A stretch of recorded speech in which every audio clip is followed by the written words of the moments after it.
Seja bem-vindo e seja bem-vinda.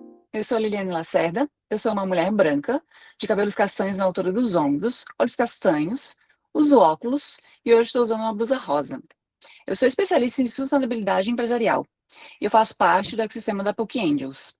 Esse webinar faz parte do projeto conduzido pelo Comitê ESG Impacto Positivo e tem como objetivo promover reflexões sobre o Plano Clima e compartilhar conhecimento sobre o plano.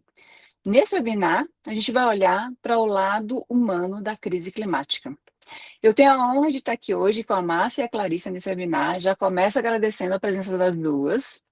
Vou falar um pouquinho sobre elas. A Márcia Gomes, ela é psicoterapeuta, autora de 4 livros, atua como palestrante, mentora e é conselheira anjo da PUC Angels. A Clarissa, ela é estrategista de regeneração, também é escritora, fundadora do Mães pelo Clima, que é um ecossistema que une mães no Brasil e no mundo para defender o direito das crianças a um futuro seguro. Em instantes, eu vou pedir para que elas se apresentem com um pouquinho mais de detalhes, mas já vou adiantando aqui que a Clarissa vivenciou a tragédia do Rio Grande do Sul em 2024. E sobre essa tragédia de 2024, que foi algo que paralisou o Brasil, nos atingiu de diversas formas, que foi noticiado inclusive internacionalmente. Eu vi publicações no site do The Guardian, enfim, foi o pior desastre relacionado a eventos climáticos extremos da história do Rio Grande do Sul.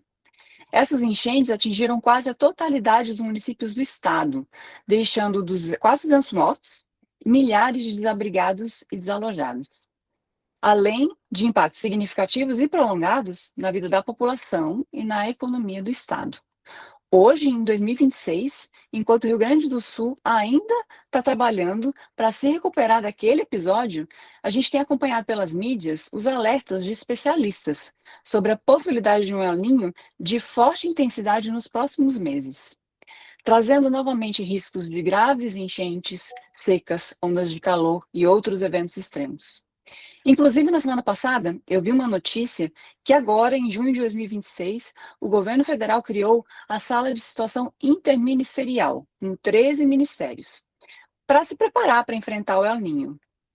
E nessa mesma publicação que eu vi, tinha um destaque para algumas medidas que já foram adotadas, como, por exemplo, o reforço do monitoramento ambiental, ampliação da frota de aeronaves e equipamentos de combate ao fogo e o repasse de aproximadamente 500 milhões de reais aos corpos de bombeiros de estados considerados mais vulneráveis aos incêndios florestais. Eu acabei de mencionar aqui alguns números sobre a tragédia de 2024, sobre ações do governo federal numa perspectiva de prevenção de possíveis eventos extremos desse ano. E agora, cabe a gente ressaltar que o Plano Clima, que é o foco da iniciativa do Comitê ESG Impacto Positivo, é um instrumento central do governo federal para enfrentar a crise climática. É o planejamento que veio para direcionar a política brasileira para os próximos anos, tirando o foco do imediato, do agora, do presente, e indo para o médio prazo, longo prazo. A elaboração do Plano Clima também reconhece que o Brasil, assim como todo o resto do mundo, precisará conviver com eventos climáticos de grandes proporções e, portanto, precisa aumentar sua capacidade de adaptação e resiliência. Bom, depois dessa breve introdução, eu quero convidar a Márcia e a Clarissa para começar aqui o bate-papo com a gente e voltar a nossa atenção para o lado humano. Porque, para olhar os números, olhando os números é uma coisa importante, nos ajuda a entender vários aspectos da tragédia e a canalizar, a priorizar esforços. Mas não podemos nos distanciar da realidade vivenciada. Eu acredito que a experiência de quem foi atingido diretamente por um evento extremo, de quem teve que lutar para conseguir continuar, apesar de ter perdido tanto, e perdas de aspecto financeiro, emocional.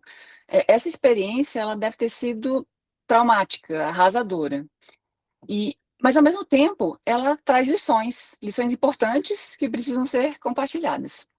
Márcia, me dá licença, por favor. Eu vou pedir para a Clarissa se apresentar para a gente. Seja bem-vinda. Para começar, obrigada por estar aqui com a gente. Obrigada, Liliane. Um prazer estar aqui com vocês. Obrigada, Márcia. Prazer também.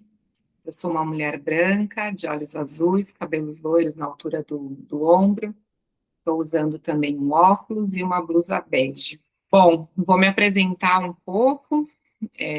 a Liliane já falou bastante, né? Mas sempre tem alguma coisa para complementar. E já vou começar de um lugar que eu gosto muito, assim, que para mim foi um grande aprendizado. Eu venho de uma carreira toda de marketing, agência de publicidade, e a maternidade, assim como para muitas mulheres, a maternidade vem muito forte às vezes, né? E faz a gente fazer uma transição de carreira, de vida, de tudo. No meu caso, eu já sentia esse chamado de trabalhar com a regeneração, com a pauta climática e tudo mais. E quando meu filho nasceu, eu não podia mais fugir dessa realidade, e aí fiz a minha transição de carreira. E naquela época, vejam bem, faz 7 anos, né? Meu filho tem 7 anos, mas ninguém falava sobre clima naquela época. E hoje em dia, tipo, já é um assunto muito normal, felizmente ou infelizmente, né? E eu ficava pensando como é que eu ia atuar naquela época. E hoje já é muito óbvio, a gente precisa de todo mundo para fazer o que o Plano Clima pede, mitigação e adaptação. Então, não importa a sua área de atuação, a gente precisa atuar na pauta climática.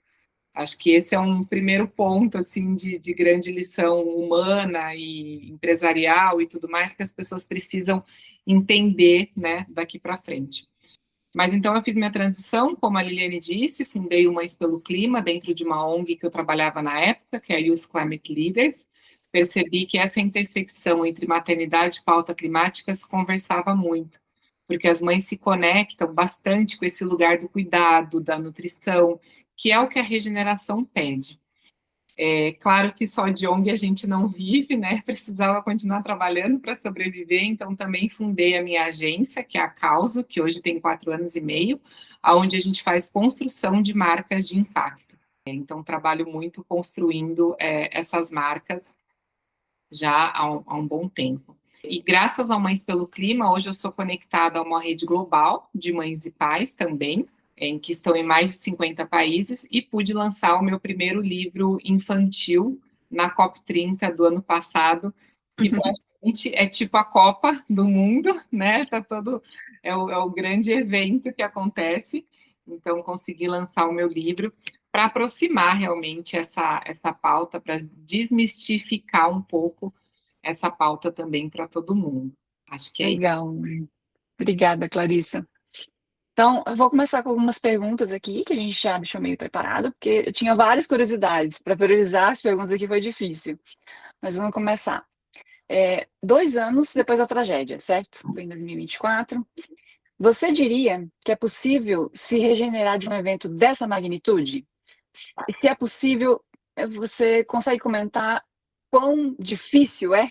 Sim. O ser humano, na minha visão, né, e acho que daqui a pouco a Márcia volta, que ela pode corroborar com isso. Na minha visão, o ser humano, ele é extremamente resiliente, extremamente adaptável, e a gente consegue, sim, superar. Mas, digamos assim, tem coisas que a gente não precisaria ou não deveria precisar superar, né? Eu passei muito tempo ali, muito tempo, desde que eu tinha fundado o Mães pelo Clima, mostrando o cenário que ia acontecer no Rio Grande do Sul. Então, tinha uma foto ali do gasômetro que eu mostrava. Ah, olha como é que vai ficar se a gente não fizer a nossa parte, se aumentar 1,5 graus e tudo mais. E aí foi muito triste ver que eu tinha razão, porque o negócio ficou daquele jeito e ainda pior. Então, ali, quando aconteceu, né, foi dia 1º de maio que começou a chover, e no dia 9 de maio foi que eu saí de lá. É tudo muito intenso, e é uma coisa assim que a gente não imagina, que a gente não calcula, que a gente... uma pessoa me disse assim, é um luto que você vive porque você é arrancado da tua realidade, né, de tudo que está acontecendo. É igual muitos, não estou querendo comparar ou dizer que uma dor é maior ou menor que a outra, mas quando você está diante de uma tragédia,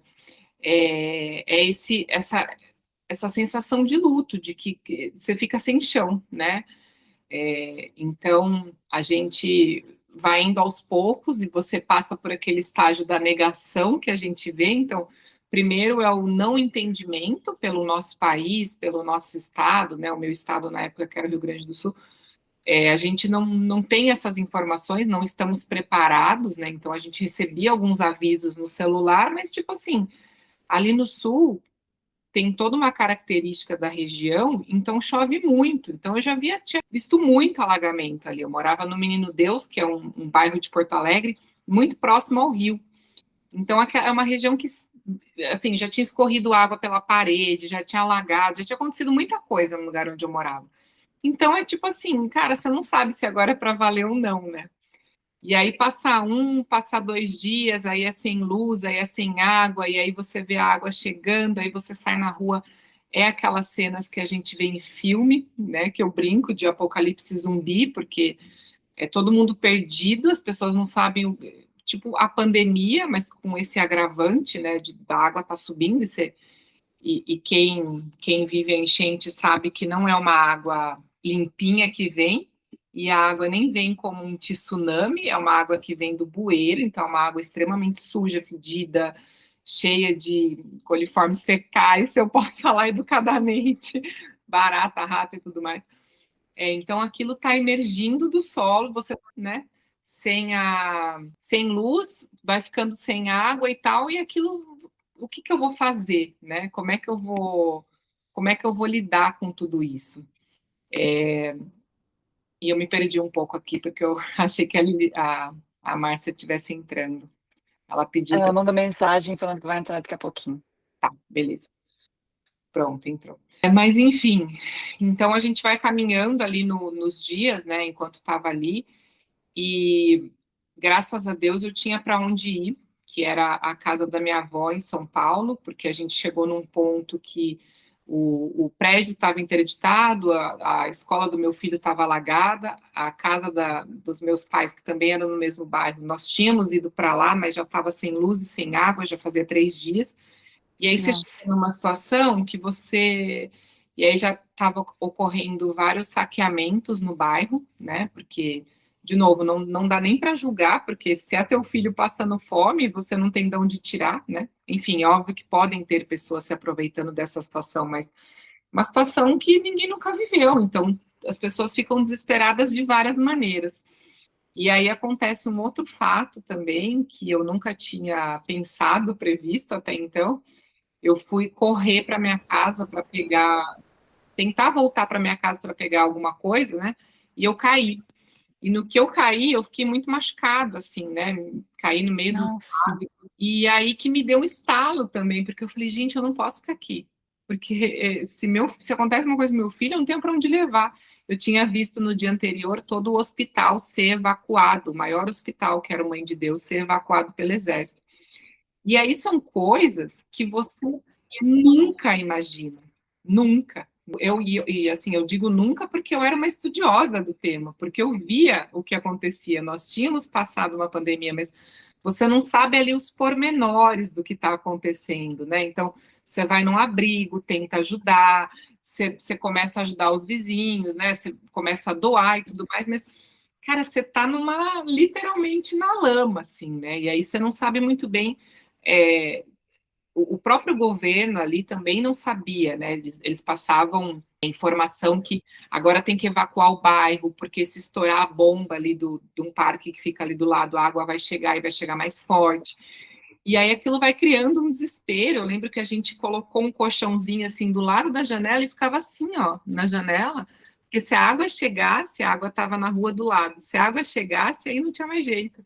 Então são situações muito desesperadoras, assim. E aí, nós decidimos sair, a minha família decidiu sair, né? Eu, meu marido, meu filho, 2 gatos, porque não tinha mais como. E aí a gente atravessando a cidade, eu vi jacaré. Meu filho, mãe, olha o jacaré no meio da rua. Ah, Assim, agora é engraçado, né? E aí as pessoas. E aí eu lembro que meu marido falou, a gente atravessou o meio da água para entrar em casa para pegar alguma coisa.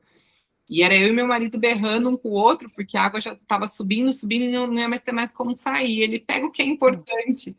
E aí eu sempre falo, mas o que é importante? E aí a gente não sabia o que era importante. E aí eu catei o passaporte e catei um desses whey proteins, porque eu pensei, cara, no pior dos cenários eu vou colocar whey para todo mundo, porque já não tinha mais a comida, entendeu? Já estava sem luz há vários dias. E aí a gente foi sair da cidade, um movimento que demora 15 minutos, demorou 4 horas e meia para a gente sair, porque estava tudo horrível. E aí, quando você sai daquele apocalipse zumbi, né, que eu brinco, é tipo um mundo novo, assim, como se nada tivesse acontecido. E essa saída, digamos assim, a chegada aqui em São Paulo, né, aí a gente parou no meio do caminho em Santa Catarina até chegar aqui e tal. Quando eu cheguei aqui, eu fiquei exatamente 3 meses chorando, só chorava. E aí eu falo, né? Por isso que a minha pauta é tão grande assim para as mulheres e as mães, porque a gente chora, mas abraça a criança e segue trabalhando, porque não tem o que fazer, assim, né? E como eu sou empreendedora, então não tinha como voltar para lá. O estado estava muito ruim, então não tinha uma segurança de um cargo público ou de uma CLT, né? Então eu acabei não voltando e ficando aqui muito pautada na fé que eu tenho de que as coisas acontecem para o melhor. Mas tudo isso para dizer, né, acho que em resumo, acho que vale sempre ilustrar com a história, assim, de que nós não estamos preparados. E falando bem a verdade, eu nem queria estar preparada para um negócio, eu não queria que ninguém tivesse que se preparar para um negócio desse. Mas é muito pior na realidade do que a gente imagina, sabe? E as histórias, assim, tem uma amiga minha que tem uma loja, né, lá tinha uma loja e foi invadida, ela perdeu quase 100 mil reais em mercadoria, uma loja de chocolates. E aí ela jogava as comidas, demorou 5 dias para limpar tudo, porque, como eu disse, é uma água muito suja, e ela jogava o chocolate fora e as pessoas passando necessidade iam lá pegando. Então, é uma situação que você nunca imagina na tua vida, assim, que você vai chegar nesse nível, né? Acho que a Márcia pode falar muito mais nesse nível de instinto animal do ser humano, sabe? É uma coisa. Então, eu só para finalizar minha fala também, que eu acabei me estendendo demais, mas a, a pauta climática eu falo para todo mundo, né? A crise climática, emergência climática e tal, ela é muito democrática, ela vai chegar. Ela vai chegar para todo mundo. Claro que uns têm um lugar de extremo privilégio, a gente sabe muito bem. As pessoas mais afetadas pela crise climática são as mulheres e são as crianças, e são as pessoas em situação de vulnerabilidade, mas ela vai chegar para todo mundo. E a gente, por isso que é um tema tão importante que a gente precisa olhar, porque é aquela coisa assim, quando acontece com o vizinho, parece que não está acontecendo com a gente.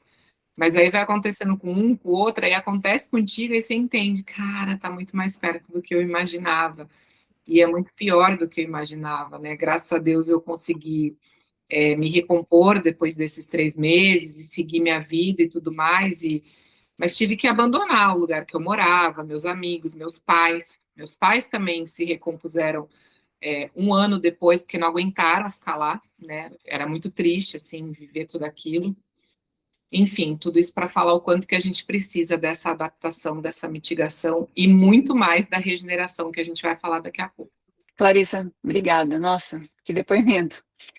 Você estava comentando que vai chegar para todo mundo, né? A gente sabe que a gente tem grupos vulneráveis, a gente tem países em desenvolvimento que acabam tendo impacto maior e mais rápido da crise climática, mas tem uma analogia que eu faço sempre quando eu estou conversando sobre o assunto. Como a gente tivesse. Todo mundo está num avião. Tem o pessoal que está na primeira classe e tem o pessoal que está na classe econômica. Você pagando mais caro, você pagando mais barato, se o avião cair, vai todo mundo sofrer. É isso. Uma hora vai chegar para todo mundo. É isso. Agora eu vou pedir para a Márcia para se apresentar aqui para a gente também. Vamos começar um pouquinho sobre aspectos psicológicos. Eu também tenho umas perguntas aqui, eu vou ter que olhar com cuidado para fazer minha prioridade, mas começando agradecendo, mais uma vez. Obrigada, Márcia. Se apresenta para a gente, por favor. Obrigada, Liliane. Obrigada, Clarice. Então, é um prazer estar aqui nesse momento, nesse trabalho sobre o clima, e falar, né, que meu nome é Márcia Gomes, sou pesquisadora na área de neurociência comportamental, saúde mental, e venho nesse trabalho também desenvolvendo na questão do serviço social. De formação, eu sou assistente social, sanitarista, trabalho também como escritora e venho desenvolvendo um trabalho com mulheres, gosto muito de trabalhar com mulheres, e nesse caminho aqui estou desenvolvendo esse trabalho junto com a PUC Angels, na parte de conselheira, está sendo bem importante, fortalecedor esse trabalho, parte do ecossistema da PUC. E sou de cor branca, 1,60 m, usando óculos, cabelos dourados, pele branca, e estou agora aqui para apresentar um pouco, junto com vocês, esse trabalho, né? Falar um pouquinho sobre saúde emocional, comportamental, como podemos se readaptar pensando no emocional, como esse emocional também é importante no assunto meio ambiente, o que é saúde mental para nós, pensar um pouco como a ONU determina o que é, né, saúde mental, tá? Entender que a saúde mental ela está no nosso corpo físico, ela está no meio ambiente, ela está onde nós vamos decidindo nos colocar como pessoas, né, na família, no trabalho, ele está na espiritualidade. Entender que a saúde mental ela é muito ampla, entender que tirar essa parte preconceituosa do que é, né, saúde mental, um acolhimento, fazer ter um novo olhar sobre essa relação nossa, primeiro com o nosso eu, com a nossa pessoa, entendendo que não temos como negar mais isso. Temos hoje uma pandemia também de saúde mental aí que está explodindo, né, nos INSS, nos trabalhos, né, já virou lei, não deveria ter chegado nesse ponto. Então, é um assunto muito amplo, quando vamos trazendo aqui para dentro quando vamos trazendo para aqui, para dentro desse trabalho, ele vai muito longe e é muito amplo falar sobre a saúde mental hoje, como a saúde mental chegou até a nossa sociedade, como ela chegou até as famílias, como nós vemos, precisamos ter um novo conhecimento sobre, para poder entender que é necessário, sim, hoje, colocar a saúde emocional, o bem-estar, e hoje não é mais pensar só na performance, né, no trabalho, onde quer que nós vamos atuar, mas pensar que o nosso emocional, Sim, ele acho que a Márcia... também parte da gestão de trabalho, de empresa, tudo que vamos estar fazendo. Então, estão me ouvindo bem? Agora voltou, mas tá... A imagem é eu? Não, é a Márcia. Pronto, voltou. Falei a parte inicial e agora? Vamos continuar? Que Beleza, parte, né? vou fazer a Impacto, pergunta né? Você agora. vai falar do impacto agora? Fazer a pergunta Sobre para o você. impacto? Isso. Márcia, obrigada pela apresentação. E eu vou colocar minha primeira pergunta aqui para você. O impacto emocional termina quando a enchente acaba? Essa pergunta é porque a Clarissa fez o relato, né, contando da experiência da enchente, ficou observando a água subindo, aquela angústia, aquela tomada de decisão, eu vou sair, eu vou ficar, o que é importante para eu levar. Aí eu fiquei pensando, né, esse impacto emocional, eu imagino que tenha sido muito grande para quem vivenciou, e a enchente terminou. Esse impacto termina? Não termina. Muito embora no momento de tudo que está acontecendo, não se dá conta, né? Geralmente as pessoas não conseguem dar conta por conta da sobrevivência, da luta que é necessário ali, né? O medo que é causado, todo aquele não acolhimento que não tem como, no momento, cada um tentando buscar uma forma de salvar, né? Como sendo mãe, mulher. Então, o papel dela era bem enorme. Ela vê ali a estrutura, né, da família, da casa, dos filhos. Nosso coração, ele sai do peito, então não estamos pensando só ali em nós. Então, é muito mais forte. Quando Clarissa estava falando, então é algo muito grande que ela se colocou ali no lugar de quê? De querer salvar, né, tudo que era importante para ela. Então, é muito doloroso para ela estar naquela cena e ela não conseguir, né, ter ali a melhor proteção. Nem para ela estava conseguindo, né, nem para a família, e era feito o que era possível. Mas logo após tudo isso, todas as pessoas que passam por esse trauma, eles vão ter ansiedade, alteração do sono, de concentração, de se adaptar, né, à nova história. a questão do luto todo ali, que vai passando na vida da pessoa, como aquela. Tem também a frustração, mesmo sabendo que é uma situação climática, então tem toda uma história ali para ela aceitar, para ela se readaptar, para que ela não também possa estar ali no dia a dia refazendo a história dela, como é possível, não mais como ela estava escolhendo, juntando, né, todas as partes dela ali. Então, é muito difícil ali não ter alteração do seu emocional.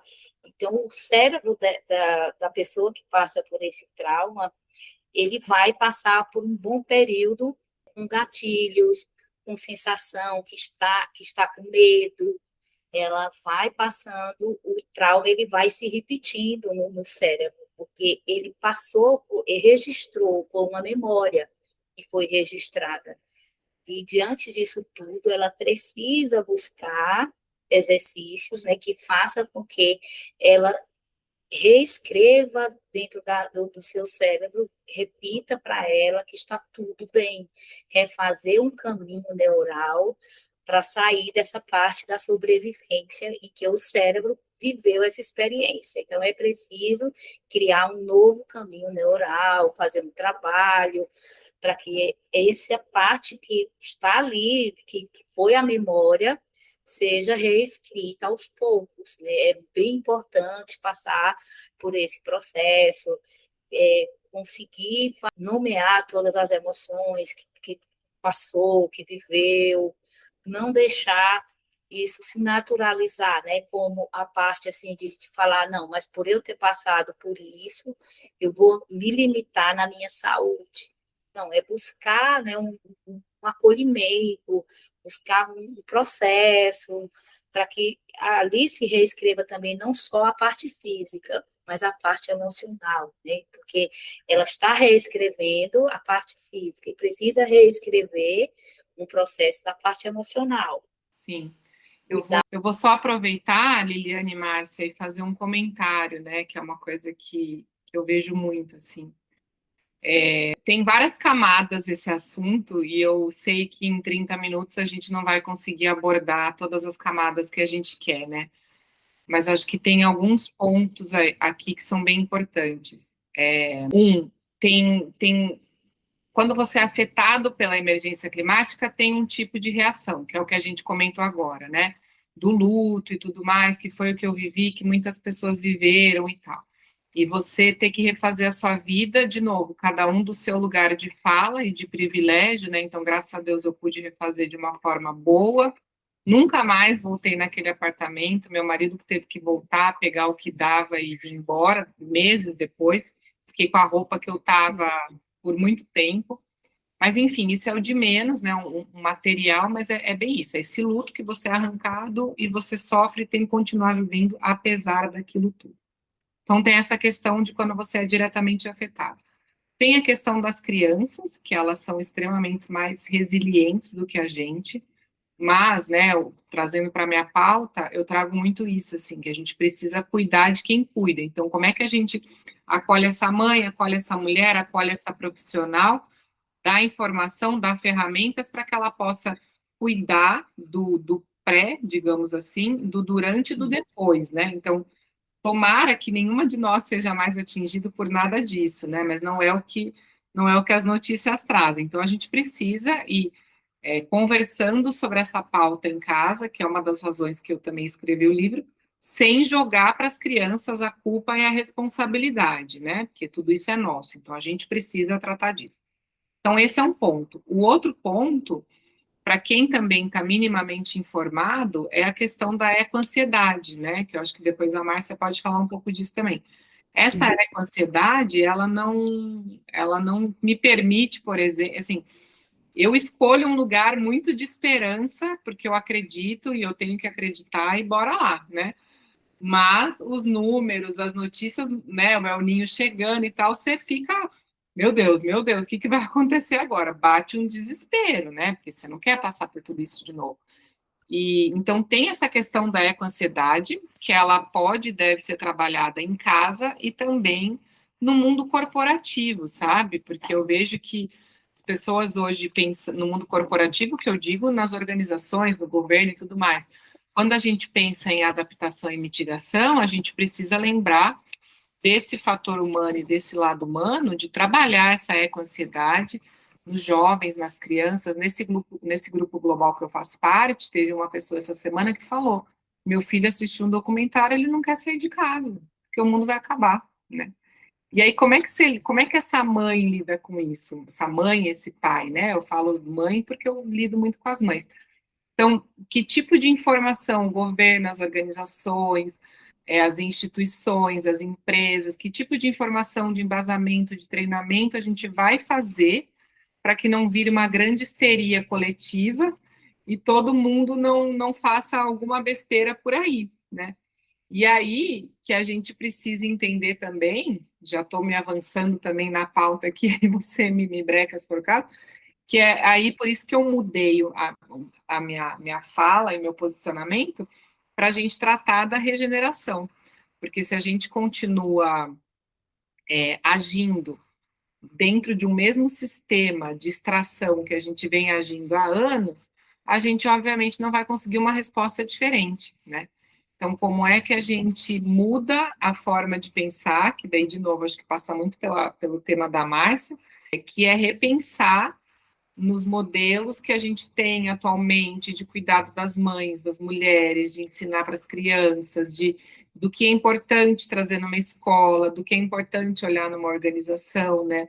Para que as pessoas saibam minimamente o que fazer, como agir, como pensar em novos modelos, para que a gente tenha não só uma sobrevivência, mas uma vida digna daqui para frente.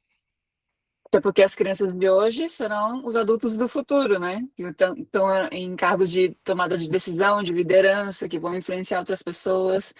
E aí, Márcia, comenta pra gente. Então, a Clarissa comentou sobre a ecoansiedade, então, é a angústia, né? A pessoa que tem o medo antecipado em relação ao clima, a catástrofe e tudo isso, ele não tem um CID, e embora não seja um transtorno, ele vem sendo até falado pelo SUS também sobre esse tema, né? Esse tema ele está sendo bastante comentado, e em relação ao medo de ocorrências, em relação ao clima, a pessoa, ela, sem dúvida, o medo, ele reduz a capacidade da pessoa, né, dela poder estar tendo as competências dela desenvolvidas, as estratégias, vai diminuir da pessoa em relação ao medo que vai estar ali sendo parte vai fazer com que o comportamental dela tenha várias, vamos dizer, mudanças. Ela não vai conseguir, mesmo que ela pense, que ela planeje, ela vai ter dificuldade, ela vai travar, ela vai reduzir a criatividade dela, a produtividade dentro de uma empresa. Esse profissional, ele vai permanecer um bom tempo comprometido em relação a isso tudo, e é importante, dentro das empresas, as pessoas, os empresários, pequenas empresas, estarem também atentos a todo esse contexto, porque os funcionários dentro da empresa, eles vão ter esse impacto também dentro da empresa, né? O que a pessoa tem na vida fora, no meio ambiente, na família, na sociedade, ele vai levar parte para dentro da empresa, e por isso a importância de estar trabalhando as relações, estar sendo iniciado um trabalho de consciência dentro das empresas sobre relacionada à situação climática e o emocional, não só estruturar a parte financeira. É tão importante falar do emocional quanto falar da parte financeira da empresa, quanto à gestão da empresa. O que eu venho, e nos estudos que eu venho realizando, gestão emocional é parte estratégica da empresa hoje, né? Eu tenho formação em NR1, estou dentro do processo também de trabalhar dentro da NR1, e hoje o programa ele é uma estrutura estratégica para que a empresa monitore, acompanhe, tenha os programas de forma contínua, e através disso se iniciar uma cultura, né, de relacionamento mesmo, de entender que nós precisamos, enquanto profissionais, líderes, operacional, gestão, estarmos no aprendizado, primeiro para si, né, como pessoa, para nós como pessoas, de aceitarmos que temos que mudar nossa percepção enquanto empresas, enquanto funcionários, e hoje a saúde emocional, ela é um compartilhamento, é compartilhado. A empresa oferece uma parte, os funcionários se comprometem com uma parte, e não é colocar no outro, né, como algo você vai ser obrigado, mas sim é um trabalho de percepção, de aceitação, de início mesmo, de consciência e de adaptação hoje dentro das empresas, para que se transforme de fato no futuro uma visão mais estratégica também do comportamento humano, aliado ao emocional desse profissional, dessa empresa, porque os números são muito altos. Por exemplo, esse ano, 2025, foram 524 mil afastamentos. O ano passado foi 472 mil afastamentos dentro das empresas em relação à saúde mental. Só ansiedade foram 38% de saúde mental, em segundo ficou a depressão. Então, são números altos, né, que está dentro, isso vem aumentando desde a pandemia. Então, é uma situação que precisamos repensar, reavaliar, fechar aqui, senão o assunto vai longe. É muita coisa. É muita coisa, é muito bom conversar com vocês, nossa. Eu vejo vocês falando com facilidade de assuntos que eu acho complexo, né? É muito delicado, lidar com sentimentos, com emoções, a conexão entre o ser humano, é interessante, é fascinante e complexo. E é legal vocês falando. Deixa eu ver aqui mais uma pergunta então para a gente ir mais uns minutinhos. Oi. Permite? Eu queria complementar isso que a Márcia trouxe. Se você quiser, pode fazer também uma pergunta, mas eu queria complementar, porque... Não, então já vamos no gancho aí, pode entrar complementando. Porque o que eu vejo muito, né, eu participei de um painel faz 2 semanas também, justamente sobre esse tema, saúde mental, emocional e o clima, né? Quando a gente olha para isso do ponto de vista das organizações que já existem, se esse líder, se esse gestor, ele trata essa eco-ansiedade como algo que não deve ser olhado ou trabalhado, ele vai perder muito, né? Porque isso tudo já acontecendo. Então, tem que tratar isso como uma lucidez desse funcionário e entender, independente de onde ele atua, como eu disse no início, o que ele pode fazer com isso enquanto time, enquanto equipe, como é que ele pode, que é muito o trabalho que eu faço no Mães pelo Clima, como é que eu posso transformar a minha dor em ação, em acolhimento e cuidado, né? Por isso que eu insisto que os números também mostram que quando a gente tem mulheres em cargos diretivos, a gente tem políticas climáticas mais bem implementadas, que eu falo também no meu TEDx sobre isso, e as mulheres naturalmente sabem cuidar, sabem nutrir, né? Então, a gente precisa olhar mais para isso. Falando de startups, que é um lugar do PUC Angels também, tem uma grande oportunidade para a gente olhar para esse tema do ponto de vista não só de soluções de inovação que a gente pode trazer para o impacto, que sim, são maravilhosas, né? Com a causa eu tenho a oportunidade de trabalhar com startups maravilhosas, assim, que estão construindo soluções que, meu Deus do céu, eu fico fascinada. Na reunião eu fico... Nossa, eu estou com uma cliente agora que ela trabalha com uma solução para resíduo têxtil, que cada reunião eu fico assim, ó, contar mais, sabe? Porque é um Que negócio bacana. bom que tem alguma criatura no mundo pensando sobre isso. Obrigada a Deus, sabe? Mas tem um ponto que é o nosso ponto aqui hoje, né, da saúde emocional, de como que a gente traz o acolhimento, o pertencimento, e isso conversa muito com a regeneração, que eu bato tanto na tecla, porque essa regeneração nada mais é do que no momento zero, você entender que você está interconectado com todos e com a natureza, e a partir desse lugar de consciência e de presença, você vai repensar as tuas relações, as tuas atitudes no mundo, o sistema que você vive e tudo mais. Então, voltando ali para a tragédia que eu vivi, cara, você precisa ser acolhido, você precisa ser visto, você precisa, né? Você precisa pertencer. E essas ferramentas, elas estão dentro de nós e elas são gratuitas. Então, que legal se todo mundo despertasse e começasse a usar tudo isso e trazer essa consciência de todos somos um realmente, não é papo de gente maluca, né? Mas é papo do que é. Nós somos natureza, ponto, tá dado, não tem o que discutir, né? Então, como é que a gente trabalha não só soluções para impacto, mas para pessoas visando essa regeneração, esse acolhimento, essa nutrição, em vez de olhar para a extração, para o lucro, a gente precisa mudar um pouco os parâmetros do que é sucesso para nós, e, de novo, não estou falando sobre a gente viver todo mundo na pobreza e tudo mais, muito antes, pelo contrário. A natureza ela é extremamente abundante. Então, como que a gente olha para essa abundância do ponto de vista de também quero que todos sintam isso, né? E não desse olhar extrativista.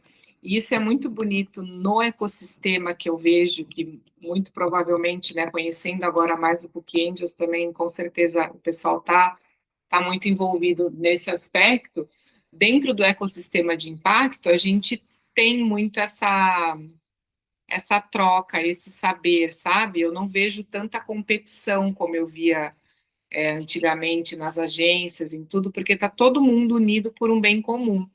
Então, na causa, no Mães pelo Clima, é tipo, cara, se a gente está junto, a gente está junto, e aí vamos juntos. E eu acho que essa mentalidade que tem que acontecer, assim, sabe? Acabar com essas outras coisas que não fazem mais sentido com todas essas catástrofes, essa policrise que a gente vive, guerra e milhões de coisas eminentes, né? A gente precisa viver como a gente vive no nosso mundinho, na nossa bolha do impacto, que é vamos todo mundo junto e vamos crescer, né? E como é que a gente pensa nessas soluções, olhando para esse lado humano, olhando para esse lado das emoções, mas com esse viés da inovação, que é uma inovação talvez em processo, que é uma inovação talvez em ferramentas que são ancestrais e que a gente está usando muito mal, que é a ferramenta da escuta ativa, que é a ferramenta da compaixão, para que a gente não precise só usar em momentos de catástrofe, como foi o que eu vivi, né? É verdade. Tudo que você está falando faz muito sentido para mim aqui, que você estava falando, eu estava pensando. Porque uma das perguntas que eu tenho aqui, que eu queria fazer para vocês duas, ouvir das duas a perspectiva, é se vocês têm uma dica, um primeiro passo, alguma coisa simples que empreendedores de startups, de pequenas empresas, poderiam começar a fazer, poderiam começar a pensar para fazer, para aumentar esse lado humano, né? Essa conexão com as pessoas, com seus colaboradores, com as pessoas que eles têm interface. E aí você falou uma coisa que eu já notei aqui, porque eu penso muito nisso, a escuta ativa. Eu já penso isso uma coisa que é relativamente simples, eu sei que não é tão simples para todo mundo, mas é simples de você começar a refletir sobre isso, começar a dar pequenos passos, evoluir nesse sentido. A escutativa eu vejo assim um primeiro passo, uma coisa básica para começar a evoluir mais esse lado humano, essa conexão dentro das empresas. Agora eu queria ouvir da Márcia e da Clarissa, se vocês concordam, se vocês querem complementar, colocar outras ferramentas, outras dicas, por favor. Então, eu acredito muito no planejamento, né? Primeiro, planejar como planejamos dentro da empresa, a parte de gestão, de administração, como planejamos o financeiro, comercial, temos a parte de planejamento emocional, comportamental dentro da empresa, que é o que a proposta da NR1 vem trazendo, né? Essa estratégia com evidências, com acompanhamento, e a partir dali formar uma cultura dentro da empresa, onde as lideranças comecem também a se perceber o que é que precisa melhorar como pessoa e trazer esse trabalho junto com a parte operacional da empresa, juntos construir dentro uma cultura de prevenção, de vínculos de equipe, organização, com resiliência mesmo, não negar mais essa parte tão importante, não é mais sufocar, mas sim prevenir, mas sim colocar, expor, conversar, dialogar, trazer para dentro do campo da empresa como algo natural nosso, que estamos agora vivenciando como crise também dentro das empresas, o emocional, precisamos incluir como riscos humanos, né? O clima, o ambiente, ele está implicado dentro do que eu sou enquanto comportamento, enquanto emocional, não está desligado, não temos como acontecer hoje uma situação ambiental na minha família e amanhã eu ir para a empresa totalmente bem. Então, esse espaço humano de escuta, ele é fundamental dentro da empresa. As equipes, elas vão sentir-se muito mais confiantes, muito mais pertencentes, e vai começar um novo movimento. Eu acredito muito que a parte operacional, ela precisa ter esse acolhimento, esse compartilhamento de responsabilidade, que eles também, enquanto colaborador, são responsáveis por sua própria saúde mental, sim, e que a empresa está apoiando, que está entendendo que hoje nós precisamos ter essa mudança cultural, né? É uma mudança cultural que está em processo de aceitação ainda, está tendo muitos embates, muito ainda desconfortos empresariais, sabemos disso, em relação à forma que vem a norma, né, que vem aí a norma da NR1, então traz um certo desconforto, porque é mais, a empresa começa a ver como mais compromisso, mais responsabilidade, mas não temos como negar a crise humana, né? A crise emocional que está aí, e o número é muito mais alto de absenteísmo, presenteísmo, tumor, e justamente o cuidado da saúde emocional, ele vai trabalhar dentro desse planejamento estratégico todas essas partes que está aí do presenteísmo, absenteísmo, tudo isso pode ser acompanhado de forma sistemática. Então, um planejamento de gestão é fundamental. Eu vou pegar o gancho da Márcia mais uma vez, no sentido de, você perguntou qual era uma primeira dica para essas startups, né? E falou sobre escutativa. Em todos os lugares que eu vou muito para as escolas ler meus livros, eu faço muito painel, enfim. Não importa se eu estou falando com uma criança de 7 anos, se eu estou falando com um grande líder, eu sempre vou por esse caminho, porque para mim é o único caminho viável, que é a questão da presença, né? De você realmente entender que, cara, não dá mais. Então, não tem como eu ter lucro com um time esgotado, burnoutado, e não dá, não dá. Acho que já, se alguém vive nesse, tem um gráfico que eu mostro sempre, que é de um autor, que é o Richard Berry, que fala sobre os níveis de consciência organizacional. Então, se existe ainda uma organização operando no nível 1, que é o nível do medo, né, que é o nível muito de buscar o lucro, né, inevitavelmente, eu estou fazendo errado. Então, a partir do momento que eu subo meu nível de consciência e começo trabalhar no nível de transformação, que é um nível que eu acredito que todos nós devemos estar trabalhando hoje, especialmente as startups de impacto, eu começo a entender que, de novo, todos somos um e eu preciso olhar para os meus funcionários, olhar para as pessoas que fazem parte do meu time, os meus pares e tudo mais, de uma forma não extrativista, de uma forma acolhedora, cuidadosa, nutrida do ponto de vista da regeneração. Então, existe essa mudança de consciência que precisa acontecer como primeiro passo, para que a escutativa possa acontecer, para que a compaixão possa acontecer, e para a gente repensar nesses modelos de processo e de trabalho. O que eu sei, às vezes falando, parece muito utópico, né? mas eu sei que é possível e eu vejo muito isso no meu dia a dia, graças a Deus, muito, muito, muito, assim, muita gente, muita startup, muitas mulheres fazendo essa mudança e esse modelo mental já acontecendo, né? Então, um primeiro passo, né, resumindo tudo isso, um primeiro passo é presta atenção, né? Para, olha e em presença e pensa o que que eu quero, aonde eu quero chegar. Eu quero exaurir, eu quero nutrir, eu quero regenerar, eu quero seguir por esse mesmo caminho. Onde esse caminho vai dar para mim, para o meu filho, né? O que que eu quero enquanto ser? O que que eu vim fazer aqui, né? Coisas que parecem profundas e são profundas, mas a gente precisa dessa sair desse automático, dessa vida maluca que a gente leva toda hora e ter essa reflexão, sabe? E eu trago isso para rodas de amigos e tudo mais, e, enfim, não no lugar de julgamento, né, mas no lugar de reflexão mesmo. Essa semana eu estava conversando com uma pessoa que está como gestora de uma Bet, e eu falei, mas por quê? Né? O que está acontecendo? Me conta um pouco como é isso, né? Porque esse também é um grande ponto, né? E aí a gente está falando de regeneração e a gente tem esse problema das bets correndo na contramão de tudo isso. Então, acho que a gente, enquanto empreendedores, startups, pessoas dentro do ecossistema de impacto, dentro de um grupo que pode repensar em novas soluções, é mais do que nossa obrigação parar, pensar e falar o que eu quero nutrir aqui, né? E aí sim, esse pode ser o grande primeiro passo para todo mundo. Super legal. Deixa eu tentar aqui numa nova pergunta, provocar um complemento aqui do que a gente está conversando.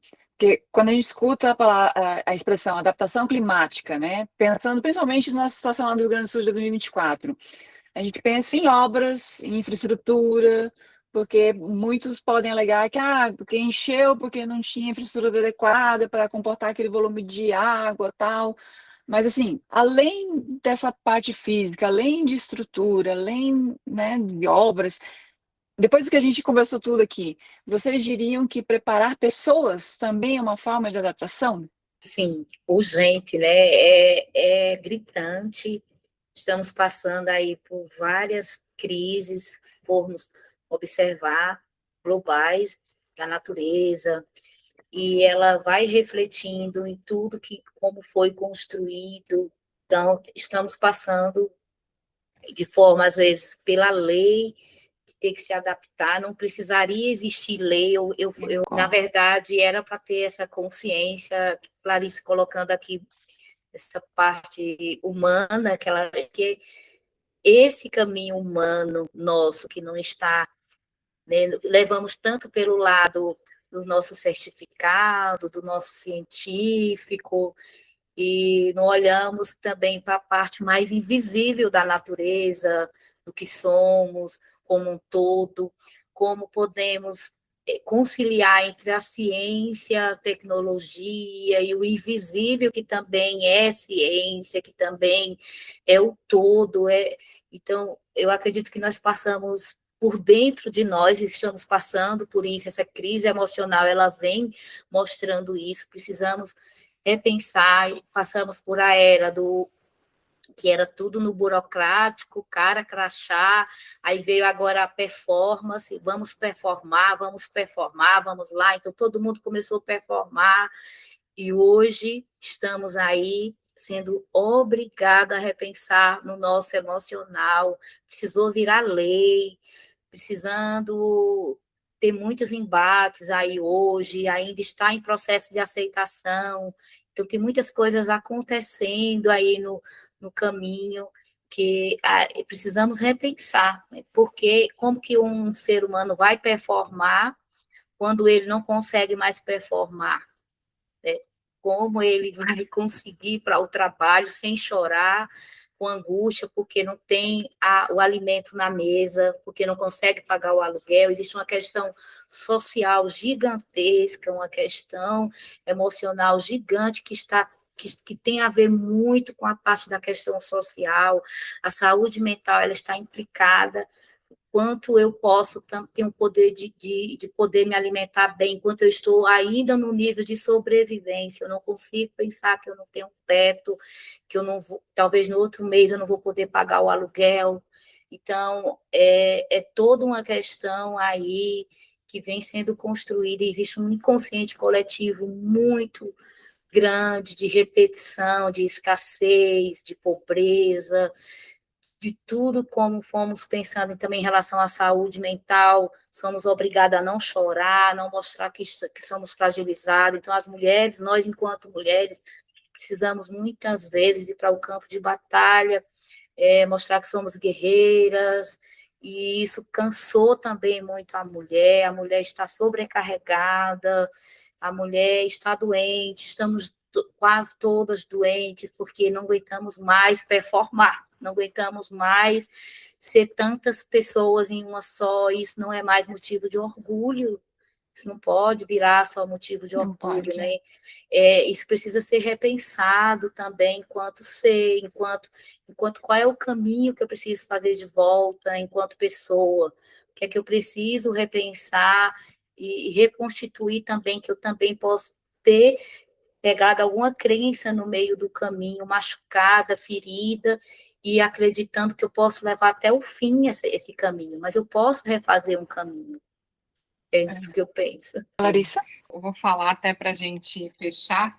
A gente acabou falando bastante aqui hoje, né? Foi. Mas está muito gostoso a nossa fala. Sim, muito, muito mesmo. Mas tem um case, assim, um caso que eu vou usar para ilustrar, que eu fiquei pensando, que me chamou muita atenção ali na época de 2024, que foi uma pessoa, um conhecido de um conhecido, que teve toda a casa, trabalhava num shopping, né, e teve toda a casa afetada e tal, e aí tinha alugado um outro lugar muito pequenininho, que não tinha praticamente nada, do lado do shopping que trabalhava, para continuar a vida, porque tem que sustentar, né? Era uma mulher e ela tinha que sustentar os filhos e tudo mais. E aí ela estava fazendo turno dobrado no shopping, né? Nossa. Trabalhando de segunda a sábado, praticamente, às vezes domingo. E aí o ponto era justamente esse, que ela falava assim: eu não tenho tempo para digerir o que aconteceu, para ir na minha casa, voltar para pegar as coisas, porque eu estou tendo que trabalhar incansavelmente no shopping, e aí as pessoas que dizem que, e não estou dizendo que não teve solidariedade, tá? Não é sobre isso, mas as pessoas daqui que deveriam ter mais solidariedade, né? Meu chefe não entende e eu tenho que trabalhar todo dia. E aí para mim aquilo ficou muito marcado, assim, porque estava todo o Brasil mobilizado, né, para uma solidariedade, uma pessoa que é um gestor imediato daquela pessoa não estava liberando ela porque precisa trabalhar no shopping, tipo, desculpa, amiga, né? Não é que precisa trabalhar no hospital, no corpo de bombeiros, né? Não que o trabalho da pessoa não seja importante, mas o que eu estou dizendo é que a gente não estava falando de uma emergência, né? A gente estava falando de um consumo. E para liberar a pessoa 3 dias, que você libere a pessoa para cuidar das coisas dela, né, minimamente, essa pessoa vai voltar mais inteira, mais, né, então, por isso que a gente fala muito dessa questão de presença e de repensar todas as suas atitudes, porque às vezes um passo que você dá nessa direção, como esse gestor poderia ter dado um passo nessa direção, já é um entendimento de uma regeneração, de que eu posso fazer diferente, de que eu não preciso ficar cobrando para ter essa performance, de que num estado de crise, né, isso não faz mais sentido, e trazer, que é muito lugar da onde eu falo com o Mães e com a Causa, trazer esse letramento do acolhimento, do pertencimento, da pauta climática, do quanto, né, ela é democrática, do quanto ela está no dia a dia.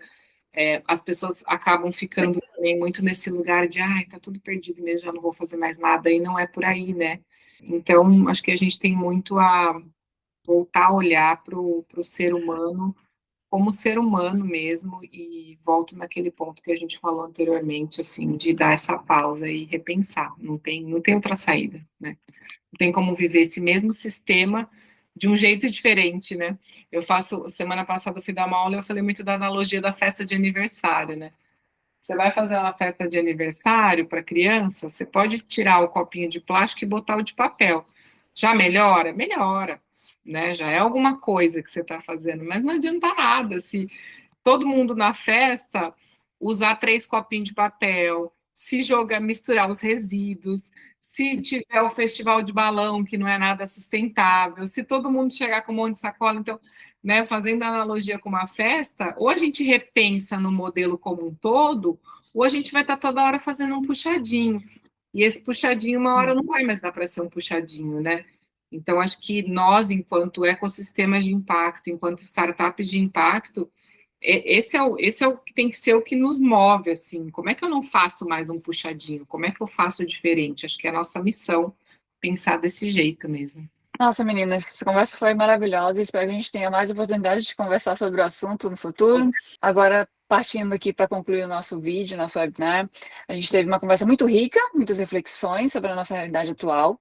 A gente alcançou diversas perspectivas e eu tenho certeza de que conseguimos contribuir para ampliar o conhecimento e para dar mais visibilidade ao lado humano da crise climática.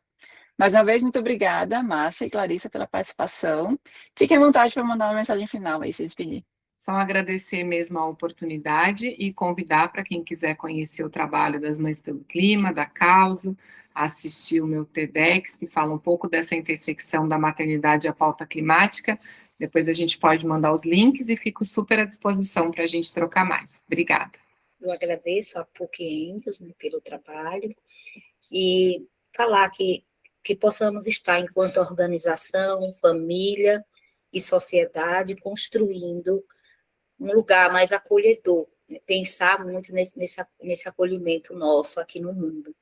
E também deixar aqui o meu trabalho, né, com mulheres, e trabalho também com também saúde mental, trabalhando na NR1, que possamos estar cada vez mais construindo processos de evolução, de diálogo, de espaços onde possamos estar repensando mais, cada vez mais, esse caminho, não como mais leis, mas como integração e estratégia mesmo humana.